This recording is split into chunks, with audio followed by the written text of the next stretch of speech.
Welcome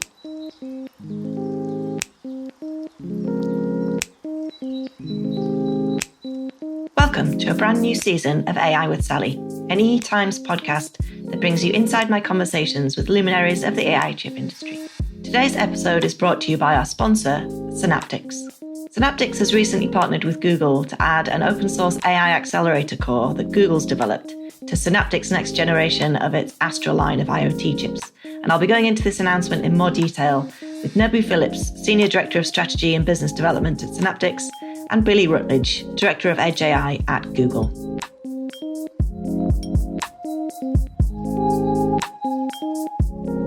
Nebu, for people listening, maybe you could start by giving us a little bit of background on Astra. This is an existing line of IoT processors. Tell us a little bit about Astra as it currently stands. Yeah, so Astra is, as you mentioned, Sally, it's an existing line of AI-enabled processors.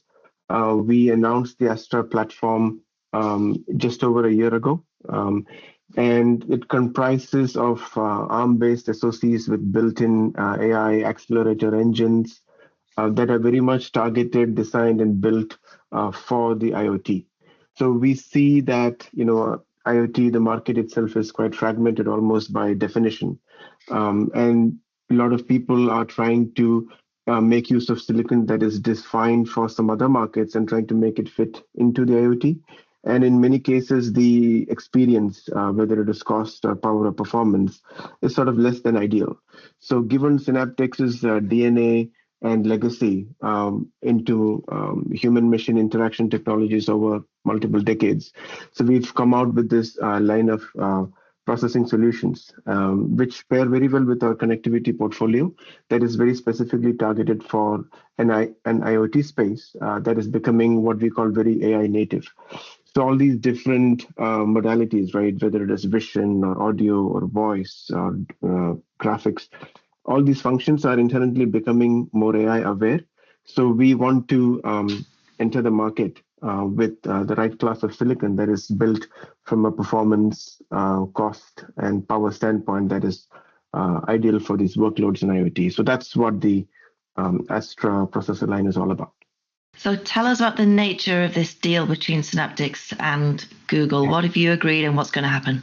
So, again, to go back to this point about the IoT being fragmented, right? We are huge believers in the only way to attack fragmentation is to be based on standards to the extent possible and power that with open source software. So we have to open the whole space up so that we reduce the whole concept of walled gardens. It really doesn't help the value chain much. So based on that, right, a lot of the software that Synaptics has put out as part of Astra is open source, public, available on GitHub. But then, a company like Google, right? They are very well known to create open ecosystems.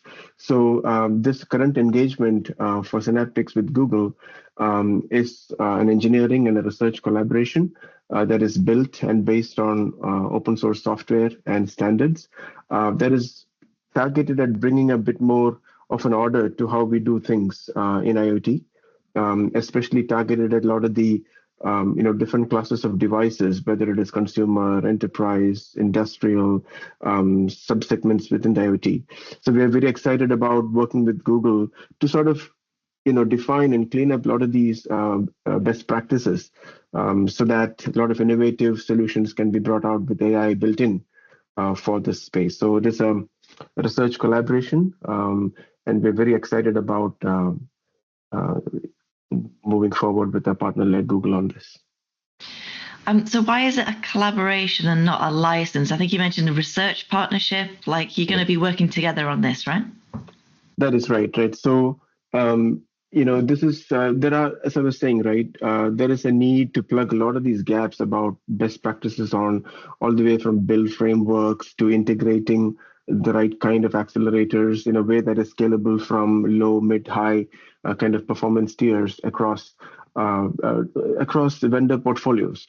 So, of course, we'll hear more from Google later on this call, but the idea is through this research partnership and collaboration, we want to integrate these learnings into the Synaptics Astra portfolio coming up in our roadmap. That will clear the way for, we believe, very clean ways of doing software and AI native software development for the IoT.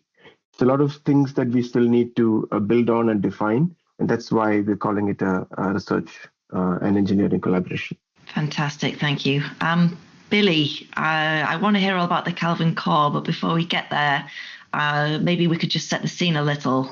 This is part of Google's project Open Secura. Maybe you could tell us a little bit about a bit of background on Open Secura. Yeah, definitely. So Open Secura is an effort that we started kind of in 2022 into 2023. And it comes on the heels of an earlier research program that we launched called Coral.ai, which was a brand and a set of hardware components and software tools to experiment with bringing AI to edge devices for the first time. And the goal of that project was really to really learn what people might do with this technology if they had it and it was affordable and easy to use. Coral is still there today and it's still selling, and we're excited about its what it's doing for the IoT market. But as a research organization, we've graduated that out to our business partner ASUS to manage for us, but we've kind of come back to say, what can we do that's bigger, better, has a broader reach, and can help affect the broader ecosystem with this technology. And one of the things that we've learned from the Coral effort was that ambient sensing was one of the key features for IoT devices. So basically giving devices on the edge the ability to see and hear at human level sensing using the Edge TPU ASIC that we had in that portfolio. And some of the feedback that we heard in addition to that was the device ecosystem and the neural processing units that people are talking about are very fragmented, and for developers, it's quite difficult to build a model and compile it down through the various toolchain components to land something on an architecture. And even when you're able to do that, the model might behave in different ways with different performance or different accuracy. And so, as Google Research, we wanted to try to affect the broader ecosystem by providing a new version of our work, which is soft IP, really, to try to unlock this ambient sensing use case specifically, but do it in a way that's open source, using open hardware as well as open software, and packaging it to be commercial ready so that any silicon company can pick it up and use it as a front end to what they might be building. So the overall effort is really about just making it easier for developers to build on edge devices, which obviously, we would like to see them use Google services on the back end, which is important for our company. But there's no lock-in. It's completely open, and it can operate kind of across the board with a lot of open source technologies. Open Secura has another component that we can probably focus in on another time if you're interested.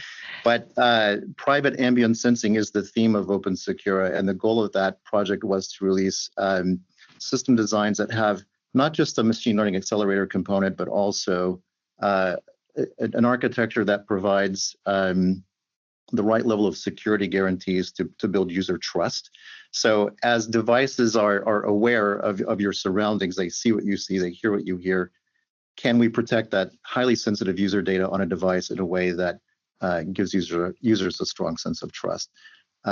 But today with Synaptics, we're talking about the Kelvin component, as you described it, and that's the name of the open source machine accelerator project that we're promoting, with Synaptics being the first commercial adopter of it. So Kelvin, I know it's a RISC-V CPU that's part of Open Secura, but can you give us a few more details about Kelvin itself? Yeah, sure. So we've decided to build Kelvin again as soft IP that's open, so that anyone could take it and extend it, really as an attempt to try to defragment the ecosystem of NPUs. And we are members of the RISC-V consortium, and we try to participate in driving the ISA extensions for different parts of RISC-V. And so Kelvin is actually a way of implementing those extensions that we've helped contribute to and bringing them forward in a specific way for a specific purpose. Kelvin is a very small machine learning accelerator. With the Coral portfolio, we had an edge TPU that was 4 teraops of performance at a low power budget at the time. Here we're shrinking it down even further. This is in the range of 512 GOPS, so a fraction of that. And we're starting really, really small, just to try to affect a market that we think is growing across the ecosystem, and that's wearable devices, which are likely to be the front end for the new generative AI experiences that the world is excited about. But Kelvin, as a design, is really open, and it can be adjusted in different ways to achieve bigger performance, higher scale. And so it's an architecture that is quite flexible for other use cases. So starting small and giving people the right information to customize it, extend it, to really tailor it for the industry that they might be targeting, whether it's transportation all the way down to, say, medical devices or wearables for consumer interest. So do you have any silicon with Kelvin on just yet, or Synaptics are the first to put this in silicon, am I right? Yeah, so with Kelvin, we've released version 1 in 2023, in November of 2023. You can go to the GitHub repo, pull down the RTL, build Kelvin yourself, and run it on an FPGA board spec that we've provided. We did do a test chip in real silicon with one of our silicon services provider as part of our commercial readiness program. So it has been proven in real silicon, but with Synaptics, they are the first to adopt it into a commercial line that will be taken to market, yes. But with it being open source, other companies could potentially look at this as something they could use, right? They can, and that's our hope. So we've selected Synaptics to be our flagship partner for a number of reasons. We have a long history with Synaptics and are excited about what we can do together as a team. Their specialization in low power and interest in IoT and wearable devices kind of align with what we would like to pursue. But yes, we encourage everyone to take a look at it, and our hope is that by partnering with all the silicon companies that are building NPUs in small form factors, that we can help lower the barrier for developers to build models for these devices. Yeah, absolutely. Nebu, tell us then, why is the Google Kelvin core a good fit for Synaptics Astra line, and why did you pick this core?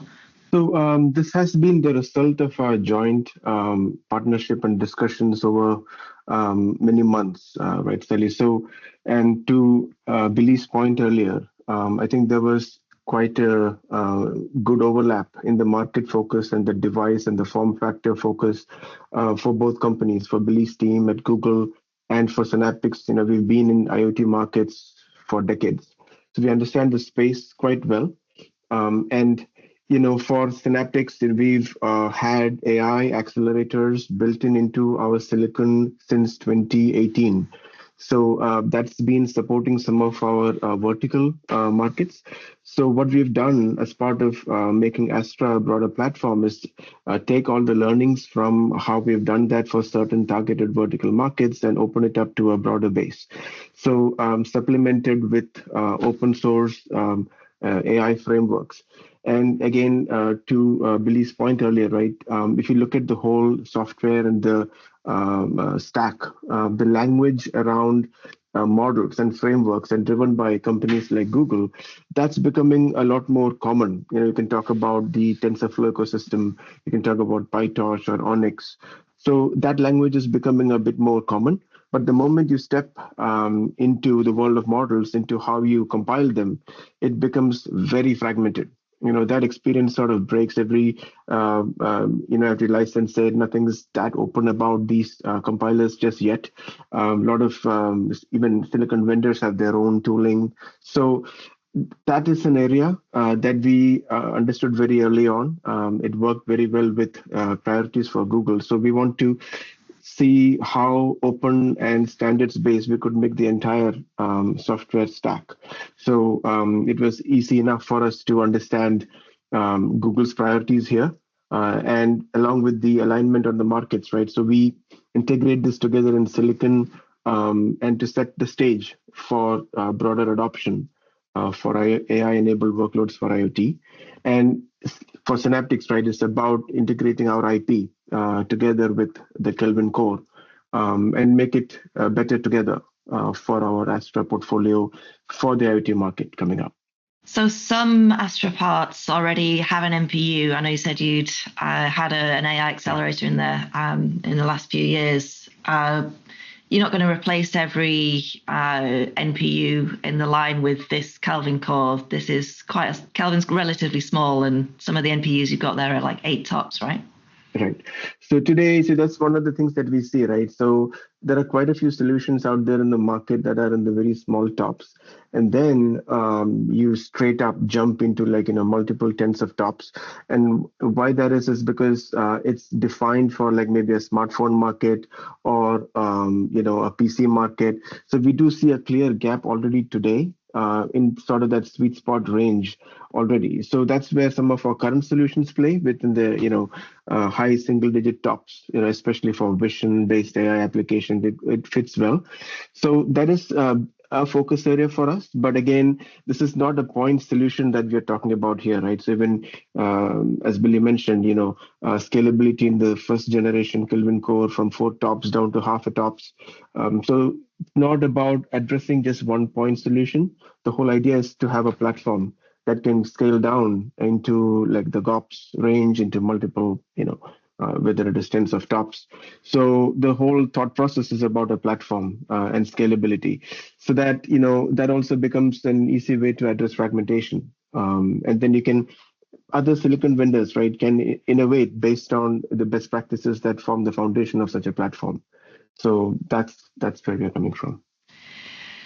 I'm curious, with Kelvin being open source, did you make any modifications, Nebu, or did you add any secret sauce, or did you just take it straight from Google and put it in? Yeah, and again, as Billy mentioned, right, so there's going to be multiple generations of the Kelvin core. So yeah, we have to tweak something as part of Synaptics integration into that overall AI engine, right? So again, it's back to a better together story. We're not able to talk too much about that publicly just yet. So we are happy to share that with our partners and customers separately. But yes, we will do a better together story for that. So there is going to be some Synaptics technology that will make the AI engine perform better and address scalability for these targeted markets. So we always like to frame it within the market context, right? So within IoT, across all these consumer, enterprise, industrial applications, whether it is vision, audio, voice focused, that's the focus, yeah. Got it. Billy, I understand that your two companies are going to be working together on the tool chain for the new Astra line as well. Can you tell us any more about which parts you're going to be collaborating on? Yeah, indeed. And I think Nebu said it really well. We do expect Synaptics to specialize. Kelvin, it is released as a very basic implementation, open design that we expect people to tailor for whatever it is that they're building. And that's why it's so open and extendable. So it's working as intended that they specialize it. Synaptics does provide an SDK and a toolchain with their SoCs. And from our side in the open source project, we will be providing an MLIR-based compiler for the Kelvin architecture. And that's going to allow developers to work in different machine learning front ends, obviously TensorFlow, but also JAX and PyTorch and others. So giving developers flexibility to compile down through the open toolchain into the basic Kelvin design is what Google Research will be providing to the open source community. And then partnering closely with the Synaptics team, our joint collaboration is about this kind of high touch relationship to help them integrate it properly and specialize it into the Synaptics SDK, which would better support the specialization that they've done beyond the open source based design. Got it. Thank you. Nebu, part of the plan is to make your toolchain, Synaptics toolchain, open source too. Why would you do that, and what are the benefits to making that whole toolchain open source? Yeah, so already, our entire AI framework and toolchain is open source. So it's already available on GitHub. And we understand that it's not just about making everything open source, because if you look at the AI processing pipeline, right, there are multiple stages. So there's a lot of confusion about what are the best practices, what is a recommended guidelines, the recipe, so to speak. If I have an existing class of applications, how do I add an AI native function in there? So there's a lot of, especially in IoT, right, compared to like a data center cloud implementation, there's a lot of confusion. So yeah, I mean, as a first step to that, yeah, we make our code open source. But beyond that, it's about talking about pre-processing elements, the actual inferencing piece, the post-processing, the entire stream, right? So how do we plug into the Linux processing framework? And even in the case of MCUs, how does it map into the world of RTOSes? So there is still a lot of knowledge that we would like to bring to the table, but it is built on open source approach, right? So that's where we are currently, and we fully expect to, expect the collaboration with Google to accelerate a lot of these things, right? Synaptics standing alone and talking, and versus Synaptics plus Google talking on behalf of the ecosystem, it's a way more powerful, and that's what really excites us. So Nebu, of course, I'm going to ask the eventual line of Astra SoCs with Kelvin included. Can you give us any sneak peeks on what that line might look like, or what's coming up? So right now, we don't have specific information regarding that to share, Sally, but that's something that we can discuss more with our potential partners and customers. But then what we can say is that later in a few months, right, we've so far announced our line of microprocessors, that is, ARM-based processors running Linux, Android. But then we are also going to be talking more and giving a lot more detail about our MCU line, our AI high-performance AI MCU line. So yeah, so all this you can think of as small steps into eventually giving an AI native platform, compute platform for the IoT. So the end user experience, whether it is running AI on NPUs or MCUs, including the whole tool chain, is something that we want to be seen as one of the leaders in the space, and especially with partners such as Google helping us out. Really looking towards the future, then it sounds like there's still plenty of work to do. So maybe it is a little bit early to ask, but are you planning kind of future collaborations with Synaptics, or how are you planning to take this forward together? Indeed, we're very excited about the relationship. As mentioned before, and we do have a really healthy roadmap for Kelvin ahead. One of the great things about the Kelvin architecture for developers, beyond just having the MLIR-based toolchain to compile your models down, is that it's a C programmable front end with a scalar core. So it allows you to customize the different operations, the kernel operations within. So we'll provide a base set, but we allow you to fine tune it and do other things with it, which allows us to open up that design for a number of different use cases. So with Synaptics, hearing back from their customer base on what they might use it for will help us tailor a lot of that ourselves, but also work with developers to see how they're specializing it. Today, we're working on the second version of Kelvin, which is within the scope of our relationship with Synaptics. And that's to improve the vector core to be compliant with the RISC-V spec, which we've helped ratify. With that spec coming forward, the new vector core will be even more efficient and more capable. And then we're looking at how to extend Kelvin to maybe support small LLMs on IoT devices on the horizon as well. So some pretty exciting topics in our research scope, and we're really keen to work with Synaptics to bring it forward. I'm excited about how you're going to do an LLM with 512 GOPS, but maybe that's a topic for a future podcast. Yeah. Nebu, to close us out then, what are you hoping for from the future of this partnership? Yeah, I mean, for Synaptics, right, our journey into IoT processors started more broadly just over a year ago. So we see a very clear market opportunity for compute solutions that are enabled with AI. Now, we are very excited to be able to partner with Google to define that platform so that these experiences, right, not many of them are already current experiences that are already there, but AI makes it enriches a lot more of these. But then there are so many of these stumbling blocks before innovation can truly scale. And that is because there is a lack of a platform definition. And as I was saying earlier, right, so Synaptics talking about a platform versus partnering with Google, who are almost in the business of creating open ecosystems and maintaining them. It's a completely different scale of partnership, right? So that's what we're excited about. How can innovation work on a platform that is defined for AI-enabled IoT? So that's what we're most excited about with this partnership. Perfect. Thank you very much, both. Very exciting, and thanks for joining us. Thank you, Sally. Thank you. Thank you very much to Nebu Phillips and Billy Rutledge for the fascinating conversation. This episode of AI with Sally was brought to you by Synaptics. Thank you very much, Synaptics, for sponsoring us. If you want to learn more about Synaptics' Astra platform or Google's Kelvin Core or anything we've been talking about today, please check the links on the podcast page at eetimes.com. Or you can visit Synaptics at the Embedded World Show in Nuremberg next month, and they'll be in Hall 4A, booth 259. That brings us to the end of the episode. Please tune in again next time for more conversations around AI silicon and systems. If you're listening to this on the podcast page at eetimes.com, links to articles on topics we've discussed are shown on your left. AI with Sally is brought to you by AspenCore Media. The host is Sally Ward-Foxton and the producer is James Eade. Thank you for listening.